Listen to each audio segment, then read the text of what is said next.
Welcome to focus power. तो आज की जो वीडियो होने वाली है ट्रेड टेस्ट के रिगार्डिंग होने वाली है। एक और वीडियोस लेके आए हैं, जो वीडियोस की सीरीज स्टार्ट करी है उसी में एक और वीडियो निकाली गई है। जो आपने प्रीवियस वीडियो देखी होगी जिसमें 25 क्वेश्चंस कवर किए गए थे। जो भी आपके ट्रेड टेस्ट में क्वेश्चन ओरली भी पूछे जा सकते हैं, प्रैक्टिकली तो आपको कराएंगे ट्रेड टेस्ट में, लेकिन ओरली भी आपसे पूछे जा सकते हैं। उसी के ही 25 क्वेश्चन प्रीवियस वीडियो में हम करवा चुके हैं और 25 इस वीडियो में कवर करने वाले हैं, जो कि बेस होने वाला है जो प्रीवियस कैंडिडेट हैं जिन्होंने ट्रेड टेस्ट का एग्ज़ाम दिया है वेरियस डिपार्टमेंट में, उनसे जानकारी लेके ये क्वेश्चंस बनाए गए हैं। और ऑटोमोबाइल से रिलेटेड जो भी ट्रेड हैं, चाहे आप टेक्नीशियन के लिए जा रहे हैं या फिर व्हीकल मैकेनिक पोस्ट के लिए जा रहे हैं, सभी में आपके लिए हेल्पफुल होने वाली है ट्रेड टेस्ट की ये वीडियो। कोई सा भी डिपार्टमेंट हो, ISRO, DRDO, BRO, vehicle mechanic, CRPF, tradesman, motor mechanic का भी ट्रेड टेस्ट होने वाला है। उसमें काफ़ी हेल्पफुल होगा। आईटीबीपी, एमएमबी हो गया, बीएसएफ हो गया, चंडीगढ़ की नोटिफिकेशन आया रोडवेज का, तो वहाँ पे भी आपका ट्रेड टेस्ट में काफ़ी हेल्पफुल होने वाली है। इसके अलावा अभी रिजल्ट आया है गार्डन एंड शिप ब्रिज का, तो वहाँ पर भी डीजल मैकेनिक ट्रेड मांगी गई थी, तो उनके लिए भी काफ़ी हेल्पफुल ये वीडियो होने वाली है। तो शुरू करते हैं। जैसे कि आपने देखा होगा इस वीडियो में हम 25 क्वेश्चंस कवर कर चुके हैं, तो आज हम 26 से स्टार्ट करेंगे आगे के 50 क्वेश्चन तक। तो सबसे पहला क्वेश्चन जो आज का रहने वाला है, why is my car check engine light on. तो मेरी कार की चेक इंजन लाइट क्यों जली रहती है, जिसको हम इंजन चेक लाइट भी कहते हैं, वो अगर चालू है तो उसके क्या कारण हो सकते हैं। तो क्या बता रहा है, या विभिन्न समस्याओं के कारण हो सकता है, जैसे ढीला गैस कैप या खराब सेंसर। तो कुछ भी उसमें कारण होता है। इंजन में चेक लाइट इसीलिए आती है कि आपकी व्हीकल जो है उसमें कुछ ना कुछ फॉल्ट डायग्नोस किया जा रहा है, इसीलिए चेक लाइट इसमें आती है। नेक्स्ट है, how to fix a car with poor acceleration. तो ख़राब एक्सीलरेशन वाली कार को कैसे ठीक करना है। तो अगर आप एक्सीलरेटर दे रहे हैं तो गाड़ी तब भी तेज़ नहीं चल रही है जिस हिसाब से पहले चलती थी। अगर आप सेम गाड़ी को चला रहे हैं, पहले आपको लगता था कि गाड़ी में अच्छा एकदम से एक्सीलरेटर पैदल दबा के जल्दी पिकअप ले लेती थी गाड़ी, बाद में नहीं ले रही, तो उसका क्या कारण है। तो सबसे पहले आप फ्यूल फिल्टर और एयर फिल्टर की जांच कर सकते हैं। कई एयर फिल्टर और फ्यूल फिल्टर चौक तो नहीं है, उसके कारण भी ये समस्या आ सकती है। तो इसी तरीके के क्वेश्चन आपको पूछे जाएंगे कि अगर ये प्रॉब्लम है तो इसका सॉल्यूशन क्या हो सकता है। वो ये नहीं पूछेंगे कि क्या करना है आपको, वो ये बोलेंगे कि क्या क्या चीज़ें हो सकती है। अगर ये प्रॉब्लम आ रही है तो इससे क्या क्या पॉसिबिलिटी है कि कौन कौन से फॉल्ट हो सकते हैं गाड़ी में। तो इसी तरीके से क्वेश्चन वहाँ पे ओरली भी पूछे जा सकते हैं। नेक्स्ट है, what can cause a rough idol.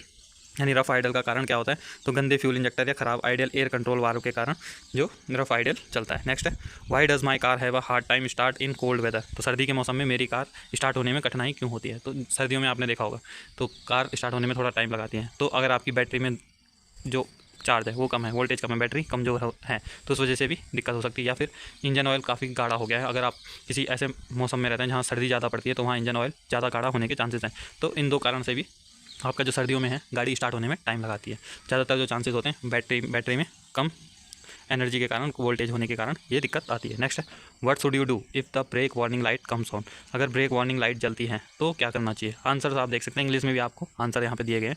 Check the brake fluid level and inspect the brake pads. तो जो जिस लैंग्वेज में कंफर्टेबल है वो उसमें चेकआउट कर सकते हैं। दोनों लैंग्वेज में दिए गए हैं। तो क्या करेंगे, आप ब्रेक फ्लूइड के स्तर की जांच करेंगे। जो ब्रेक फ्लूइड होता है, जिसको ब्रेक ऑयल भी बोलते हैं, उसको हम चेक करेंगे और ब्रेक पैड की जाँच करेंगे। नेक्स्ट है, why is my car making a grinding noise when I brake. तो ब्रेक लगाते टाइम ग्राइंडिंग की आवाज़ आ रही है, तो वो किस कारण से हो सकती है। या तो आपके ब्रेक पैड घिस गए हैं, उनको बदलने की आवश्यकता है। अगर ब्रेक पैड घिस गए आप उनको चेंज करेंगे तो जो ग्राइंडिंग की आवाज़ है वो खत्म हो जाएगी। तो यही इसका सॉल्यूशन भी रहने वाला है। इस तरीके से पूछ सकता है कि ब्रेक पैड्स खराब हो गए हैं और ग्राइंडिंग की आवाज़ आ रही है, तो उसका सॉल्यूशन क्या है। सॉल्यूशन यही है कि ब्रेक पैड को चेंज किया जाए, बाकी कोई उसमें सॉल्यूशन नहीं होने वाला है। नेक्स्ट है, what can cause poor fuel economic. तो खराब फ्यूल इकोनॉमी का कारण क्या हो सकता है। अब फ्यूल इकोनॉमी कम आ रही है तो क्या होगा, कम फूले हुए टायर, यानी कि जो टायर है उसमें प्रॉपर हवा नहीं है जो कंपनी द्वारा रिकमेंड किया जाता है। एयर फिल्टर गंदा है, उसके कारण भी फ्यूल की इकोनॉमी यानी एवरेज जो गाड़ी रहती है वो कम दे रही है। या फिर ऑक्सीजन सेंसर ख़राब है, उसके कारण भी क्या है, फ्यूल की जो एफिशिएंसी है वो कम हो जाती है। नेक्स्ट है, how do you trouble shoot a car that want go into gear. Gear में नहीं जाने वाली कार की समस्या को कैसे सुलझाएं। ट्रांसमिशन फ्लूइड के लेवल को चेक करना है और क्लच लिंकेज की जांच करनी है। तो ये कहना चाह रहा है, अगर जो गियर है, जब हम गियर लगाते हैं गाड़ी में, तो अगर सही तरीके से नहीं लग रहे हैं तो आपको उस समय क्या चेक करना चाहिए। तो ट्रांसमिशन फ्लूइड जो होता है, गियर बॉक्स में जो ऑयल डाला जाता है, वो आप चेक कर सकते हैं, उसका लेवल चेक कर सकते हैं सही स्तर पे है कि नहीं है। या फिर क्लच की जो लिंक रॉड होती है उसमें कोई वेयर एंड टेयर तो नहीं हो गया, कोई घिसावट तो नहीं होगी, वो चेक कर सकते हैं, जिसके कारण गियर लगने में परेशानी हो रही है। नेक्स्ट है, what does a sulphur smell coming from the exhaust indicate. अगर एग्जॉस्ट से आने वाली सल्फर गंध का क्या संकेत होता है। तो क्या संकेत हो रहा है, अगर एग्जॉस्ट की साइड से सल्फर की स्मेल आ रही है तो क्या होगा, या कैटलिटिक कन्वर्टर की समस्या का संकेत हो सकता है। यानी कैटलिटिक कन्वर्टर से रिलेटेड प्रॉब्लम ये क्रिएट कर सकता है अगर सल्फर की स्मेल आ रही है। तो आपको पता है कैटलिटिक कन्वर्टर क्या काम करता है, ये भी आपको पता होना चाहिए। जो इमिशन सिस्टम है, मिशन सिस्टम में कैटलिटिक कन्वर्टर होल लगा रहता है। वो जो हार्मफुल गैसेज होती हैं, जैसे कार्बन मोनोऑक्साइड, नाइट्रोजन के ऑक्साइड हो गया, हाइड्रोकार्बन हो गया, इनको कम हार्मफुल गैसों में कन्वर्ट करने का काम करता है। जैसे CO2 हो गया, H2O, जो आपने देखा होगा साइलेंसर से पानी भी आता है। तो आपको ये भी क्वेश्चन पूछ सकता है कि साइलेंसर से कभी कभी आपने पानी टपकते हुए देखा है, उसका कारण क्या है। तो क्या जो कैटलिटिक कन्वर्टर है वो हार्मफुल गैसेज को H2O में बदल देता है, जिसकी वजह से पानी की बूंदें साइलेंसर के टेल पाइप से टपकती है। नेक्स्ट है why might the car's battery keep dying. Car की बैटरी बार बार मरने का कारण क्या हो सकता है। थोड़ा हिंदी ट्रांसलेशन में एकदम शुद्ध ट्रांसलेट हो रखा है, मतलब ये कहना चाह रहा है बार बार जो बैटरी है, कार की बैटरी है, वो एकदम से डेड क्यों हो जाती है। तो क्या होती है, अगर अल्टरनेटर ख़राब है उसके कारण हो जाती है, पैरासिटिक ट्रेन के कारण, या फिर बैटरी पुरानी हो गई है इसके कारण क्या बैटरी बार बार डेड हो जाती है। आप चार्ज करते हो, थोड़े दिन चलती है, फिर डेड हो जाती है। नेक्स्ट है how to identify a vacuum leak in the engine. अब इंजन में वैक्यूम लीक की पहचान कैसे करेंगे। तो क्या करेंगे, listen for hissing sound and check hoses for cracks. तो क्या जो साउंड को आप कान लगा के सुनेंगे, हिसिंग साउंड को सुनेंगे और क्रैक्स को चेक करेंगे। नेक्स्ट है what causes car's engine to backfire. Car के इंजन में बैकफायर का कारण क्या हो सकता है। तो क्या हो सकता है, इग्निशन टाइमिंग या फ्यूल मिश्रण में समस्या। तो क्या होगा, या तो इग्निशन की टाइमिंग है, या स्टार्टिंग में हो रहा है, या एडवांस हो गया या लेट हो गया, उसके कारण इग्निशन टाइमिंग के कारण, या फ्यूल के मिक्सचर के कारण बैकफायर होने के चांसेस रहते हैं। नेक्स्ट है why is my car heater not working. मेरी कार का हीटर क्यों काम नहीं कर रहा है। तो अगर एग्जामिनर बोलता है कि यहाँ पे जो खड़ी कार है या मेरी कोई कार है उसका हीटर काम नहीं कर रहा है, तो क्या होगा, लो कूलेंट लेवल या ख़राब हीटर कोर, जो हीटर कोर होती है वो ख़राब हो गया जिसके कारण हीटर काम नहीं कर रहा है। नेक्स्ट है how to troubleshoot a squeaky suspension. चीखती हुई सस्पेंशन की समस्या को कैसे सुलझाएं। जो सस्पेंशन आवाज़ करते हैं उसकी समस्या को किस तरीके से आप रिजॉल्व कर सकते हैं। तो ज़्यादातर जो सस्पेंशन से आवाज़ आती है, अगर बुशेस ख़राब हो जाते हैं, जो बुश लगे रहते हैं सस्पेंशन में वो ख़राब हो जाते हैं, तभी आवाज़ आती है। तो अगर आप उनको चेंज कर देंगे बुश को, तो सस्पेंशन से आवाज़ आनी बंद हो जाएगी। नेक्स्ट है what could cause a sudden loss of power while driving. Driving के दौरान अचानक पावर लॉस का कारण क्या हो सकता है। तो क्या होगा, अगर आप गाड़ी चला रहे हो और एकदम से पावर नहीं आ रही है गाड़ी में, तो क्या होगा, फ्यूल पंप की फेलियर होने का इसमें ज़्यादातर चांसेस होगा, या फ्यूल फिल्टर जाम है उसके कारण क्या आपको गाड़ी चलाते हुए पावर नहीं मिल सकती है। नेक्स्ट है why is my car's engine running rough. तो मेरी कार का इंजन रफ क्यों चल रहा है। तो गंदे स्पार्क प्लग या ख़राब फ्यूल इंजेक्टर के कारण। स्पार्क प्लग गंदा हो गया, डर्टी हो गया, या फिर फ्यूल इंजेक्टर ख़राब हो रखा है, तो उसके कारण भी क्या गाड़ी रफ चल रही है, कभी झटके मार के चल रही है, इस तरीके से प्रॉब्लम्स आ सकती हैं गाड़ियों में। नेक्स्ट है how to diagnose a car that won't shift out of park. Park से बाहर शिफ्ट नहीं हो रही कार की समस्या का निदान कैसे करेंगे। तो क्या करेंगे, ब्रेक लाइट स्विच और शिफ्ट इंटरलॉक सोलेनॉइड की जांच करेंगे। Next question what does it means if there's a lot of white smoke from exhaust. अब एग्जॉस्ट से अगर सफ़ेद कलर का धुआं आ रहा है तो उसका क्या मतलब है। तो यही है, यह ब्लो हेड गैस्केट या दहन कक्ष कंबशन चैम्बर में कूलेंट की एंट्री को प्रदर्शित करता है। यानी कि गैस्केट ख़राब होने के कारण जो कूलेंट है वो कंबशन चैम्बर में आ गया है, जहाँ पे एयर और फ्यूल का मिक्सचर चलता है, वहाँ पे कूलेंट भी साथ में चल रहा है जिसके कारण वाइट स्मोक आ रहा है।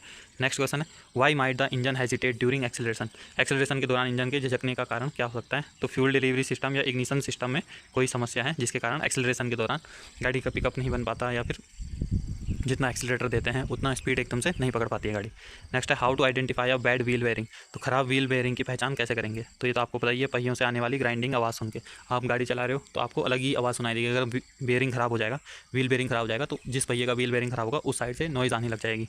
अगर थोड़ा बहुत ख़राब हो रखा है तो आप जो जैक है या लिफ्ट में उठा के उसको टायर को हाथ से रोटेट करेंगे तो साउंड सुन के भी आप आइडेंटिफाई कर सकते हैं। नेक्स्ट है what can cause the steering wheel to shake. Steering wheel के हिलने का कारण क्या हो सकता है। तो क्या हो सकता है, अनबैलेंस टायर्स और वॉर्न आउट सस्पेंशन। अगर टायर अनबैलेंस्ड है और सस्पेंशन घिस चुका है तो उसके कारण भी क्या स्टीयरिंग व्हील शेक करता है। नेक्स्ट है why is the car's ideal speed fluctuating.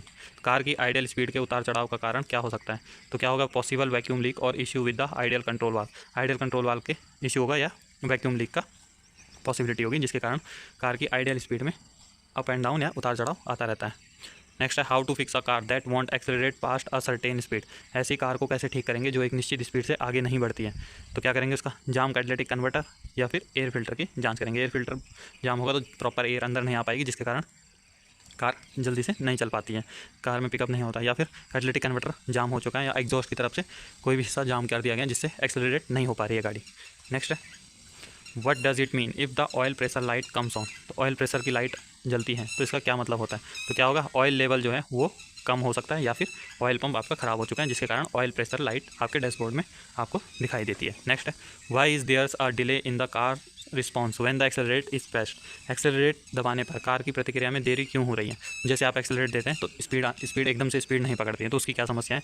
एक लैंग्वेज थोड़ी चेंज कर दी है क्वेश्चन, बाकी 2 बार पहले भी पूछ लिया है इसी उसमें। तो क्या है, थ्रोटल बॉडी की समस्या हो सकती है, या फिर फ्यूल फिल्टर गंदा हो सकता है, या एयर फिल्टर चौक हो सकता है जिसके कारण प्रॉपर एयर एकदम से अंदर नहीं आती है। तो थ्रोटल बॉडी में अगर जो बटरफ्लाई होती है वो एकदम से नहीं खुल पा रही है, जाम हो गया किसी कारण से, तो उससे भी ये समस्या आ सकती है। तो ये थे आज के 25 क्वेश्चन, टोटल 50 क्वेश्चन ये क्वेश्चन वाइज बनाए गए थे जो कि कंप्लीट कर दिए। अगर आपने इससे पहले की प्रीवियस वीडियोस नहीं देखी है तो वो भी आप चैनल पे चेकआउट कर सकते हैं। और टेलीग्राम चैनल पे आपको मैं ये PDF शेयर कर दूंगा, जिससे कि आपकी काफ़ी एग्जाम में हेल्प हो जाएगी। तो ये थी आज की अपडेट। इसी तरह की वीडियोस के लिए चैनल के साथ जुड़े रहें, चैनल को सब्सक्राइब करें और ज़्यादा से ज़्यादा वीडियो को अपने दोस्तों में शेयर करें। आज के लिए इतना ही, धन्यवाद, जय।